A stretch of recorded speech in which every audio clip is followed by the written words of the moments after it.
యువ వైద్యుడు Sumanth Reddy murder case Warangal జిల్లాలో సంచలనం సృష్టించింది.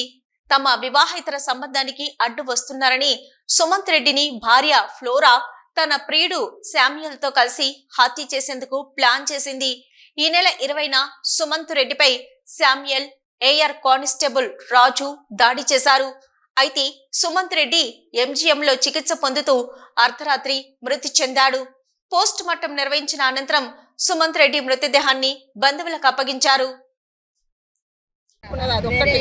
మా అల్లుడు జరిగిందే ఆమెకు కూడా జరగాలని కోరుకుంటున్నాం. అంత నమ్మించి చేసినప్పుడు ఆమెను కూడా అదే శిక్ష పడాలని ఇంకా మాకు రెండోది ఏదో ఆ శిక్ష నుంచి అయితే వదిలిపెట్టదు. అదే శిక్ష, కఠినమైన శిక్ష దాకాంలోకి వచ్చి కూడా నమ్మించి అదే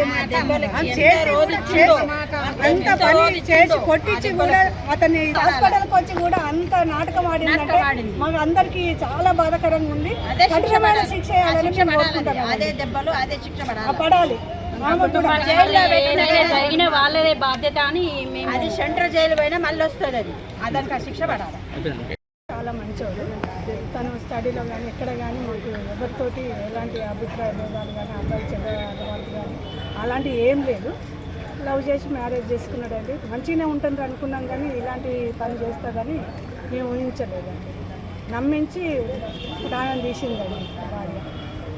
ఆమె కోరుకున్నట్టే ఆమె నమ్మించింది. చనిపోయాక కూడా ఎవరు చేసిందో వాళ్ళకి కఠినమైన శిక్ష వేయాలని ఆమె కోరుకుంది. అదే శిక్ష ఆమెకి వేయాలని మేము కూడా అందరం కోరుకుంటున్నామండి. మాకు కావాల్సింది న్యాయం అండి. మా బాబుకి అట్లా జరిగింది కాబట్టి ఇంకొక ఆడది కూడా అట్లా చేయకుండా న్యాయం జరగాలని మేము ఆమె కఠినమైన శిక్ష వేయాలని మేము కోరుకుంటున్నామండి అందరం కూడా.